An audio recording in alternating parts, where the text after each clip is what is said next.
licenciatura y la maestría en Relaciones Internacionales en la Universidad Nacional Autónoma de México. Nunca me planteé ingresar al servicio exterior, fue coyuntural. Cuando terminé la carrera estaba abierta la convocatoria para ingresar al servicio, me animó una amiga y desde hace 38 años este ha sido mi primer y único trabajo. Así que si alguno de ustedes en algún momento coquetea con la idea de ingresar al servicio exterior, estaré muy contenta de intercambiar con ustedes opiniones al respecto. Bueno, hice esta presentación PowerPoint, no la voy a seguir, solamente le voy a pedir a Gerardo que la vaya pasando de página de cuando en cuando. Lo que quiero es que tengan ustedes una idea de lo que hace un diplomático mexicano. Y en este caso combinan los dos temas: la actuación de México en un foro multilateral, como es el Consejo de Seguridad de Naciones Unidas, tratando temas sustantivos relacionados con África y en particular con África Occidental. Y me refiero al periodo 2002-2003 porque fue la segunda ocasión en que México formó parte de este órgano, y en donde al entrar, al inicio, en enero de 2002, ya no puede ser nos dimos cuenta que la agenda del Consejo de Seguridad aproximadamente entre un 60 y un 70% eran temas sobre África. Y en ese entonces, ¿cuántas embajadas de México había en África? Si actualmente son 8, estamos hablando de hace 16 años, ¿cuántas embajadas de México había en el continente africano? Pues eran 5 o eran 6. ¿Okay? Teníamos nosotros, afortunadamente, en Cancillería, en la Dirección General para África, un extraordinario director general que tuvo la iniciativa de hacer una publicación que se llamó La Geografía del Conflicto. Y esa publicación, un estudio, un análisis muy completo, fue enviado a diferentes áreas de Cancillería, incluida la misión de México ante Naciones Unidas. Y para los funcionarios que nos ocupábamos de temas africanos, incluida yo, fue muy útil, independientemente de todo lo que tuvimos que aprender sobre la marcha y de todo lo que ya habíamos estudiado, ya sea en la universidad o en negociaciones previas. Fue así como sobre la marcha iniciamos nuestros trabajos en el Consejo de Seguridad. Cuando uno piensa en un miembro no permanente del Consejo de Seguridad, uno tiene la imagen de que solamente son las reuniones en la sala del Consejo de Seguridad y ahí se acaba todo. Y no es cierto, hay una diversidad de órganos subsidiarios, de grupos de trabajo, de consultas informales en las que uno tiene que participar durante estos 2 años. Entonces, al iniciar 2002, una de las responsabilidades que se le asignó a México fue presidir el Comité de Sanciones a Sierra Leona. Entonces, díganme ustedes, ¿cuál había sido la relación de México con Sierra Leona? Ni siquiera embajada teníamos en ese país, ¿okay?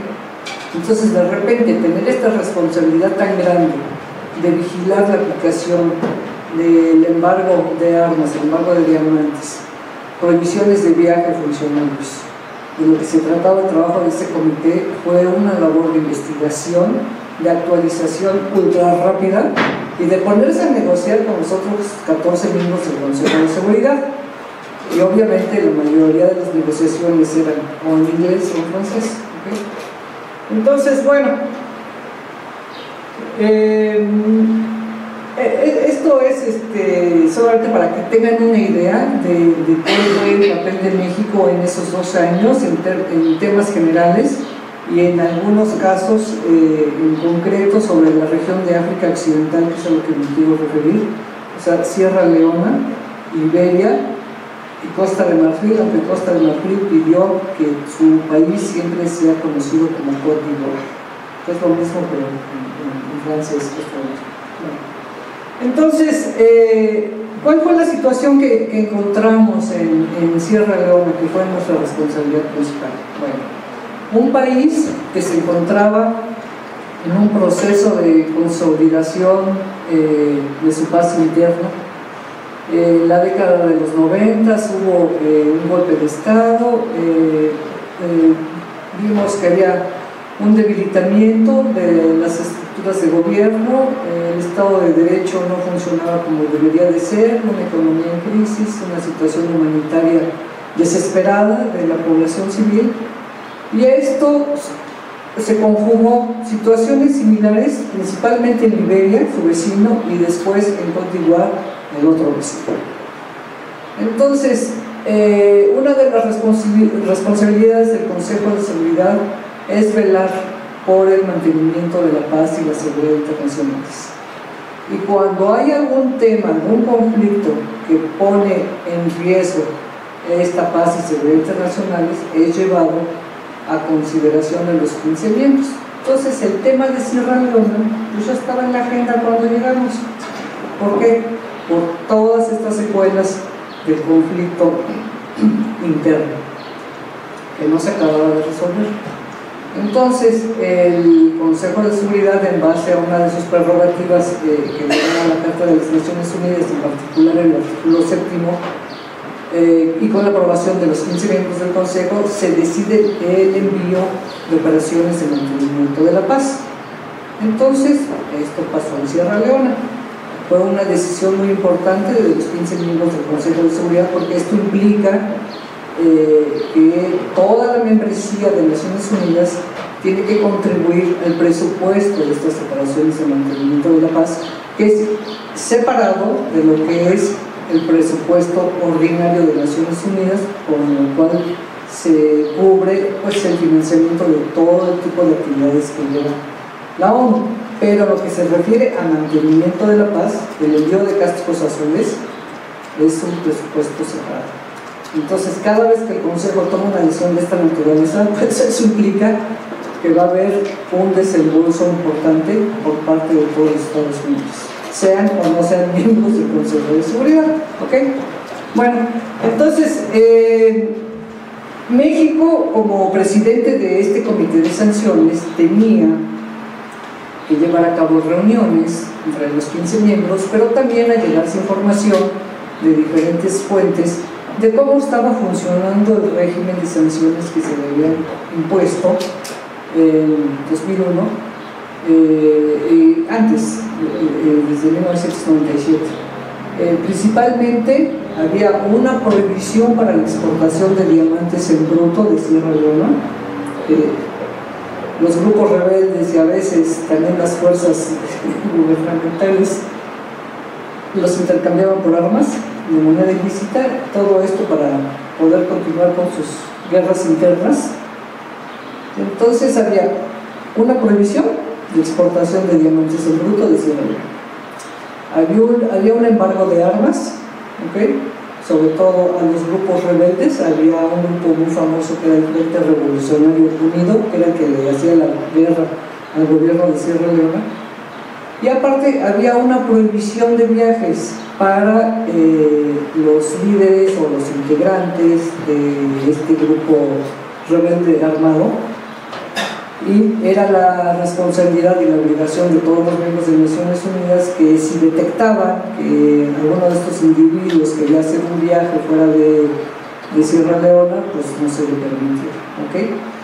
¿Cuál es el objetivo de que Naciones Unidas imponga un régimen de sanciones a un país? Pues modificar determinadas conductas para que se regrese a una situación de paz y estabilidad en ese país, en esa subregión o en esa región.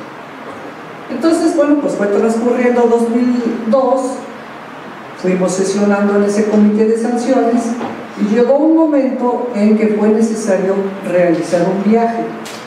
Entonces, fue el representante permanente de México, que en ese momento era Adolfo Aguilar Sincer, en su carácter de presidente de este comité de sanciones, apoyado por gente del Secretariado de Naciones Unidas, tanto en Nueva York como en la sede, porque en Sierra Leona había una misión de Naciones Unidas para Sierra Leona, y fuimos. Y como yo me ocupaba de ese tema, yo apoyaba al embajador en ese tema, pues formé parte de esa misión.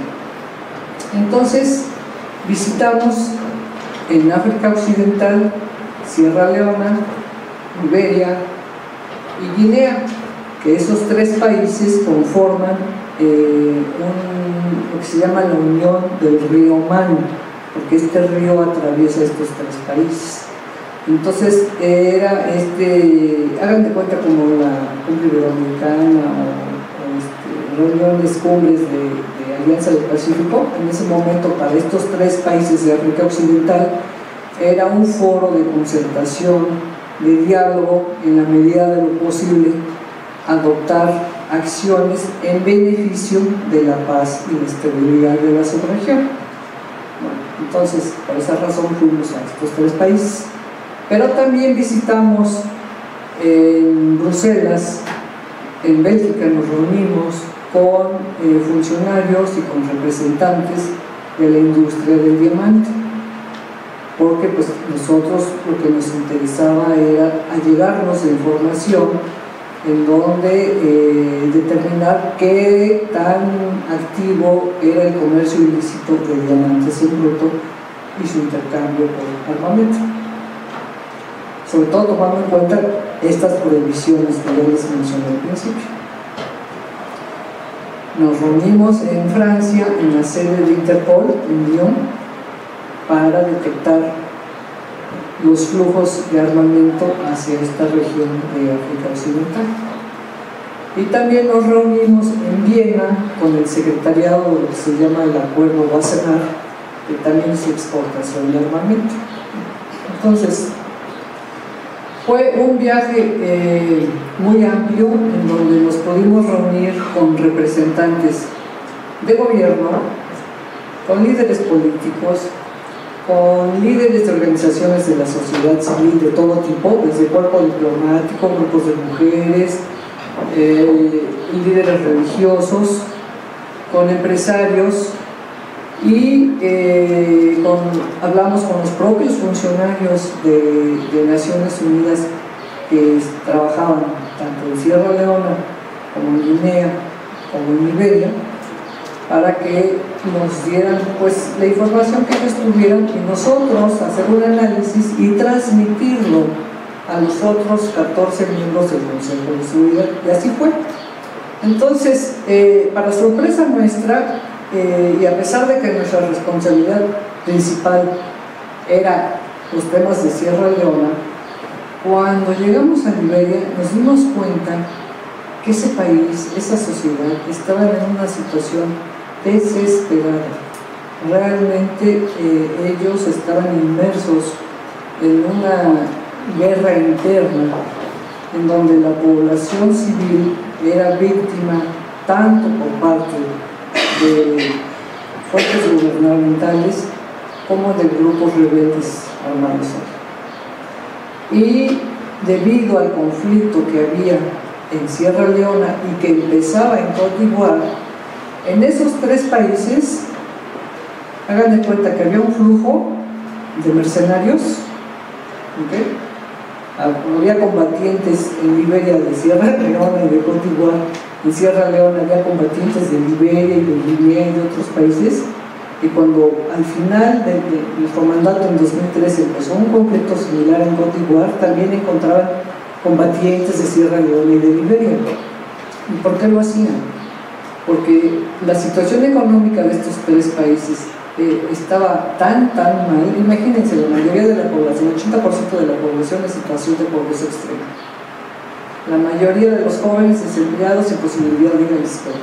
Entonces, ¿qué alternativas tenían? Pues se metían en mercenarios, de combatientes, no recibían un sueldo, ¿okay? Pero ¿qué era lo que les permitían? Ir y saquear lo que encontraran.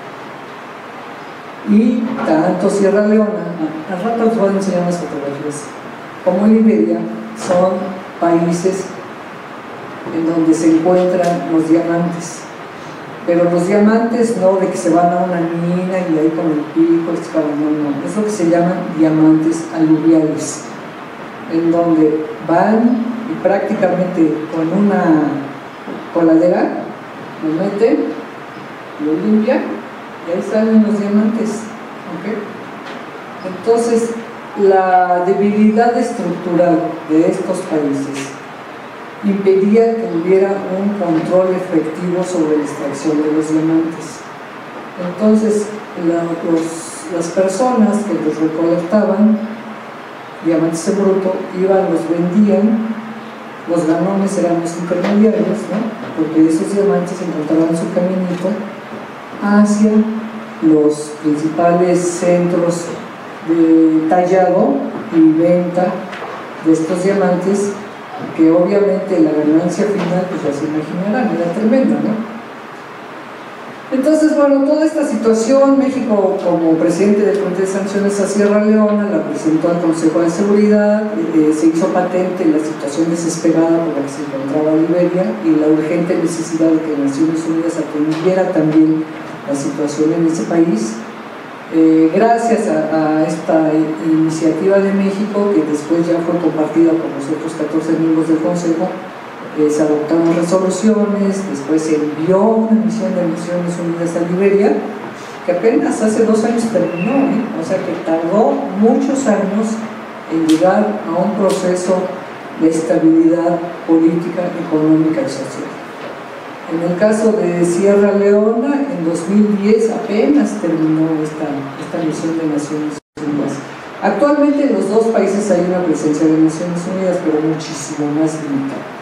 En Sierra Leona lo que se aprobó, estamos hablando de 15.000 efectivos militares, aparte de todo el personal civil y de apoyo a la formación de la policía. Fue necesario tanto en Sierra Leona como en Liberia cambiar todas las estructuras de gobierno, prácticamente empezar de cero, y fue Naciones Unidas y la comunidad internacional y los países donantes quienes apoyaron a la consolidación del Estado de Derecho, a la reorganización de sus estructuras de gobierno, a lo que fue prácticamente renovar sus sistemas de impartición de justicia, el renovar su estructura económica. En el caso de Liberia, tiene una riqueza forestal impresionante. Entonces, Liberia también fue objeto de un régimen de sanciones, de diamantes, de exportación de madera y de prohibiciones de viaje. Entonces, ya con el paso de los años, estos dos países pues ya pudieron salir de toda esta situación de conflicto interno tan difícil, pero si uno desde fuera ve qué es lo que pasa en África, pues uno no tiene ni idea, ¿no? Uno puede concentrar más su atención en Sudáfrica o en los países grandes como Nigeria o Egipto, o por la relación histórica excelente que hemos tenido con Argelia, se conoce más aquí en México. Pero de esta parte del continente africano han pasado los años y sigue siendo uno de nuestros retos. Cuando yo acabo de regresar de Marruecos en el embajador, el dinamismo económico actual de los países de África Occidental ya los quisiéramos, están creciendo a un ritmo de entre 6 y 7% anual y necesitan todo. Entonces, obviamente, ahí una de nuestras responsabilidades en la embajada, y también lo hacía el embajador Roldán, hubiera o no hubiera Pro México, es parte del trabajo de una embajada, la promoción económica y detectar oportunidades de comercio, inversión, aumentar los flujos económicos, en fin, todo eso ya se hace. Y ahora va a haber un renovado dinamismo en este sentido, ¿no? Entonces, si podemos pasar al no sé, si no, igual van a tener ustedes la presentación por si a alguien le interesa después profundizar en el tema. Si nos vamos al mapa, no, esto ya que se acabe, y luego hay otro archivo que es un mapa de la región para que tengan una idea. Esas son las fotos, esas son al final. A ver si se puede hacer. A ver si se puede hacer un poco más grande.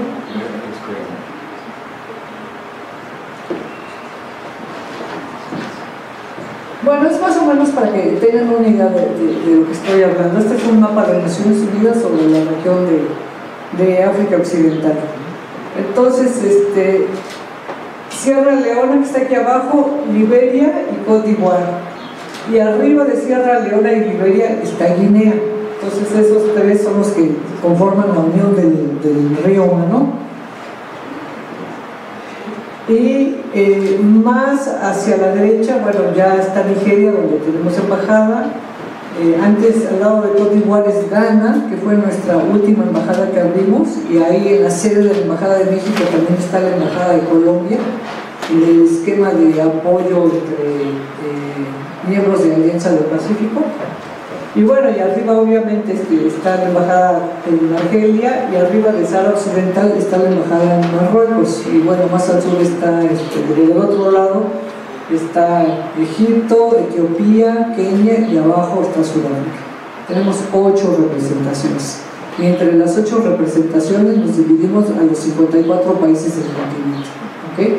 Y esos 54 países del continente son importantísimos en Naciones Unidas. Entonces, cada vez que hay una candidatura de México, esas 8 embajadas, desplegamos una intensa actividad diplomática para tratar de convencer al todo el resto del continente, porque es importante votar por ellos. ¿Okay? Entonces, ahora sí podemos ir a las fotografías. Todas esas fotografías yo las tomé durante esa misión que hicimos, que fue a mediados de 2002. Entonces, ahí estamos en Sierra Leona, hablando con un grupo de mujeres de un organismo de la sociedad civil, en donde nos hablaban de todas las violaciones a los derechos humanos y que eran objeto las mujeres, las niñas, las adolescentes, mujeres, por parte de los combatientes, de grupos armados irregulares y por parte de las fuerzas regulares. O sea, no discriminaban, parejo. Y muchas de adolescentes mujeres también fueron reclutadas como niñas soldados. Ese fue un problema muy fuerte en estos dos países, Sierra Leona y Liberia, el reclutamiento forzado de niños soldados. Estos son, a ver, pero antes, porque nada más nos quedamos en la primera foto. ¿Hacia la izquierda? No, a ver, ¿cuál es? ¿Era? Antes, estos son 3 chicos que llegaron a un localito así muy sencillo. Estos chicos allá habían extraído sus diamantes en estas minas aluviales. Entonces, ¿qué era lo que hacían? A ver, ahora sí la siguiente. Así los llevaban, muchas veces en un papelito, en una bolsita de plástico, algo que ocultaban, los llevaban, diamantes en bruto, ¿ven? Ahora la que sigue, ¿ven? En hojitas de papel, ahí los llevaban. Ese es un diamante más grande. ¿Ven el tamaño en mi mano cómo se ve? El siguiente, ese más grande. Este era una buena cantidad de diamantes que llevaban, y en una bolsita de plástico. Entonces, ahí nos detenemos tanto. ¿Qué era lo que hacían estos muchachos? Como les repito, no había un control realmente, el Estado no tenía un control efectivo sobre la extracción de estos diamantes. Prácticamente, no es que fuera cualquiera, también estaba el ingreso muy vigilado según quien tuviera el control del territorio en ese momento. O eran los grupos armados irregulares o eran fuerzas gubernamentales. Total, que estos chicos, la mayoría hombres, extraían los diamantes y los iban a vender. Entonces, cuando hicimos la investigación, decíamos, bueno, más o menos en cuánto venden cada diamante. Y dice, bueno, pues dependiendo del tamaño, pero pues un diamante, no de los más grandes, sino uno chiquito, pues entre 120 y $200. Y les pagan en dólares. ¿Y qué hacen con ese dinero? Saliendo de ese localito así muy sencillo, hagan de cuenta que era una tienda tipo Electra o una cosa así, en donde los muchachos podían comprar bicicletas, o radios, o baterías de cocina, o cosas de plástico para la casa, y en eso se gastaban, o sea, era negocio redondo. Iban a extraer los diamantes, se los vendían muy baratos, compraban sus cosas para ellos o para su casa, y ya, iban muy contentos. ¿Y qué pasaba después? Que estos intermediarios eran los encargados de sacar los diamantes. Entonces, hay un régimen internacional que se llama el proceso Kimberley, en donde los grandes productores de diamantes y los países en donde está la principal sede de la industria de venta de diamantes, básicamente en Europa, en Amberes, por poner un ejemplo, llegaron a un acuerdo de que para controlar estos flujos de diamantes en bruto deben de llevar cada uno un certificado de origen, y así ya se desvirtúa la posibilidad de que entre por canales ilícitos y que no haya un control de quién los vende y quién los compra, ¿okay? Pero en 2002-2003, tanto Sierra Leona como Liberia apenas, primero tenían que pacificar sus territorios, después partir de cero sus estructuras gubernamentales, y uno de los elementos era poner orden en su industria minera. Ya con el paso de los años ya los dos países entraron en este proceso Kimberley y ya pudieron tener ahí un control, ¿okay? ¿Cuál fue la...? Ahora continuamos. Esto es desde un helicóptero de Naciones Unidas, íbamos sobrevolando. Entonces, esas son las minas aluviales. ¿Sí? ¿Ven? O sea, prácticamente están en la superficie.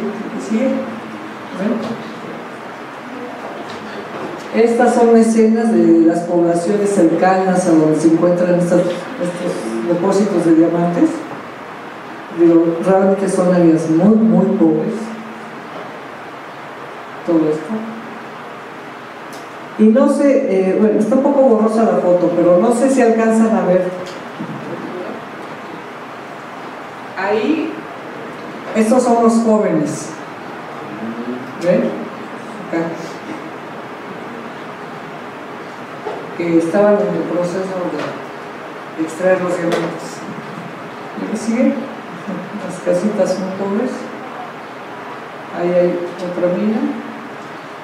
Esto es la capital de Liberia, Monrovia, nada más para que se den una idea realmente del estado tan difícil desde el punto de vista económico en el cual se encontraban estas poblaciones.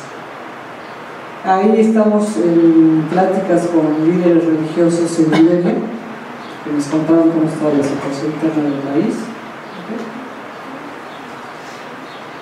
Y bueno, este es un ejemplo de lo que hace un diplomático mexicano, en este caso en concreto en Naciones Unidas y en relación a África Occidental. Entonces, es un esfuerzo compartido por parte de Naciones Unidas, de organizaciones regionales como fue la Unión Africana y la Comunidad Económica de Estados de África Occidental, de países líderes en la región como Nigeria, Ghana, Guinea, ¿okay? Y el compromiso del Consejo de Seguridad para atender esta situación de grave crisis, les repito, política, económica, social, humanitaria, que llevó muchos años poder resolverla o al menos superar las etapas más difíciles en que se encontraron estos dos países.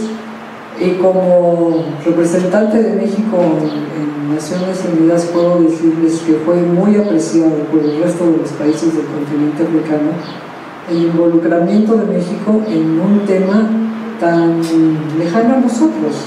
O sea, ¿cuándo se había oído hablar de que México tuviera entre sus prioridades a Sierra Leona o Liberia, ¿no? Fue en el momento que llegamos ahí nos dimos cuenta de la agenda y de la situación y que era imperativo tomar acciones y decisiones, y así lo hicimos. Entonces, bueno, a nivel personal obviamente fue una de mis experiencias más gratas, muy difícil por todos los retos que conllevó, pero muy satisfactoria. Y si tienen alguna pregunta sobre este tema de Naciones Unidas África, pues con todo gusto. Gracias por la atención.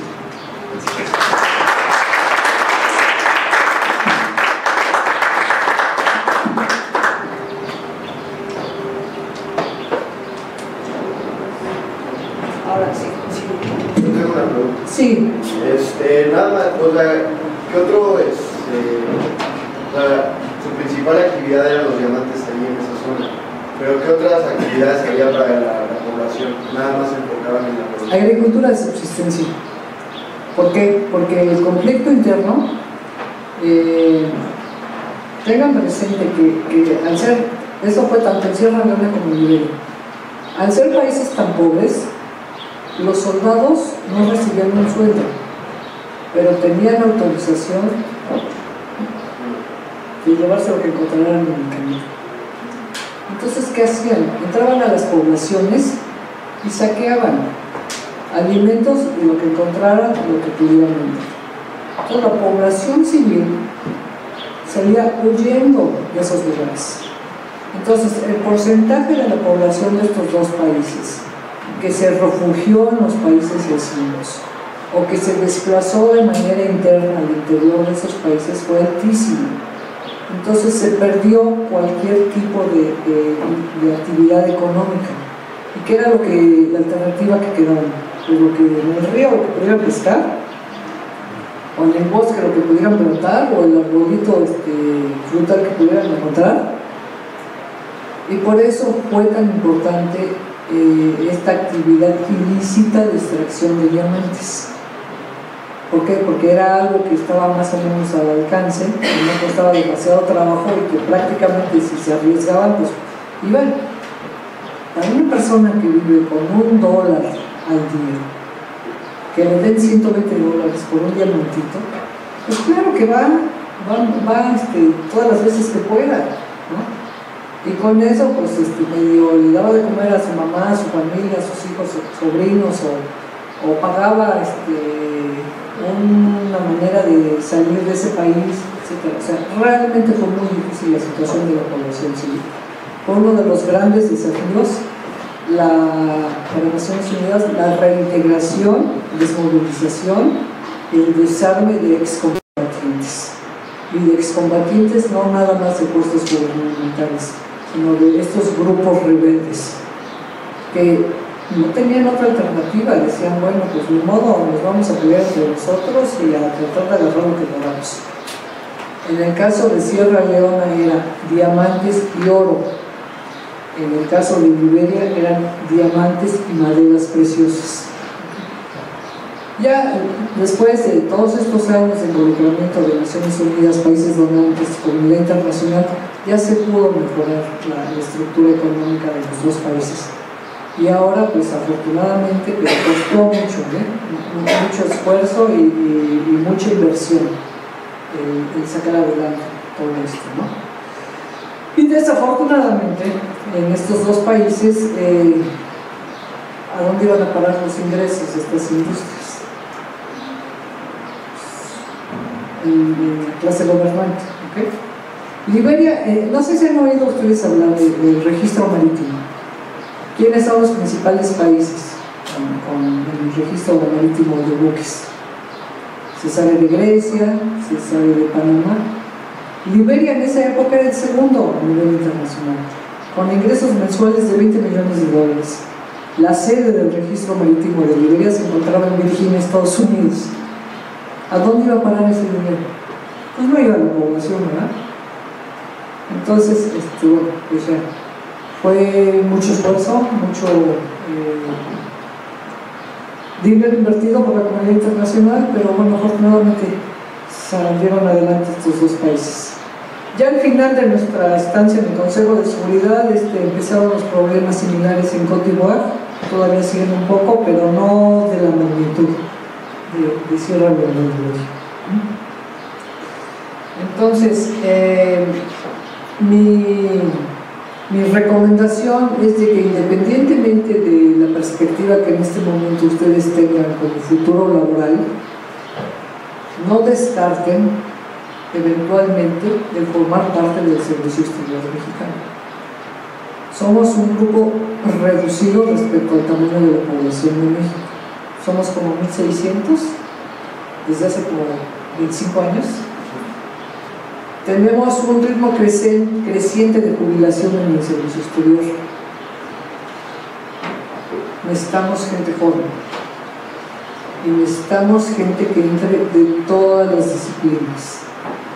No es nada más relaciones internacionales o derecho colombiano. Necesitamos gente de todo, con una perspectiva amplia y más lo que son las generaciones actuales como ustedes, en donde viven en un mundo en donde están estudiando totalmente distinto a cuando estudiamos el embajador Roldán. Entonces, hay maneras de canalizar lo que aprendieron ustedes, obviamente en el sector privado, pero también en el sector público. Y un sector muy noble es la Secretaría de Relaciones Exteriores. El poder ser representante de México en un consulado, en una embajada, en un organismo internacional, y ser capaz de llevar a la práctica lo que uno aprendió en la carrera, lo que uno va aprendiendo en el paso de los años, pues es una satisfacción enorme el que el trabajo de uno tenga un impacto positivo en elevar el crecimiento económico de nuestro país, independientemente de las satisfacciones individuales que cada quien pueda tener en el camino, ¿no? Así que si a alguno se interesa, estén pendientes de la próxima convocatoria de ingreso del servicio exterior. Son exámenes muy difíciles, muy competitivos, pero los compañeros que se quedan, no van a salir decepcionados de lo que es formar parte del servicio exterior mexicano. ¿Okay? Pues muchas gracias.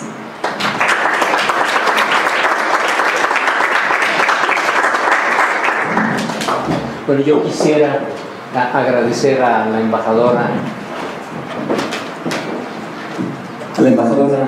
Angélica Arce de esta magnífica exposición de un caso de estudio particularmente muy importante. Hemos visto en clase de la diplomacia bilateral y multilateral, y aquí es un caso práctico muy concreto que nos ilustra lo que hemos visto. Yo creo que le agradezco a la embajadora porque también esto les permite a ustedes tener una visión más integral del mundo real de la diplomacia, no solamente en la política bilateral, sino en la multilateral, y también la diplomacia empresarial. Algunos de ustedes están interesados, pero no dejen pues a un lado la sugerencia de la embajadora, en virtud de que México es un muy buen pagador de los organismos internacionales. De los 8,000 millones de pesos que tiene de presupuesto la Cancillería, casi el 60% se va en pagar cuotas, porque nada es gratis, por ser miembros de Naciones Unidas o de la OEA o de la UNESCO. Y por esa misma razón, cada país tiene un número de cuota para que los ciudadanos de ese país puedan ocupar puestos a nivel internacional, y desafortunadamente muchas veces se desaprovechan. Claro que tienen que concursar, pero hay esa otra opción a ustedes les interesa, no solamente el mundo empresarial, sino el mundo en su conjunto. No dejen esa oportunidad también, que está abierta. Yo creo que la invitación que les hace la embajadora, no la dejen en saco roto, piénselo bien. Sí es muy difícil ingresar, pero no imposible, y no se van a decepcionar. Es un mundo distinto, es el orgullo de representar a México en el exterior. Tanto ella como yo hemos pasado por diferentes regiones del mundo, y de verdad que África, yo estoy convencido, es el continente del futuro. De allí que Rusia, Estados Unidos, China tengan embajadas en 55 países de los 55 que tiene África. Venezuela tiene 23, Brasil tiene 27, Cuba tiene 23, por la importancia, porque comentábamos antes de la magnífica conferencia de la embajadora que casi el 28% de los votos en la Asamblea General de Naciones Unidas los representan esos 55 países. De allí que precisamente nuestras 8 embajadas se vuelvan locas para estar presentes en esos 55 países, dado el voto político que representan eso. Y yo creo que, yo estoy convencido que este nuevo gobierno va a tomar cartas en el asunto para tener mayor presencia en África. Pues muchas gracias, embajadora. da un ejemplo muy práctico de lo que es la diplomacia multilateral.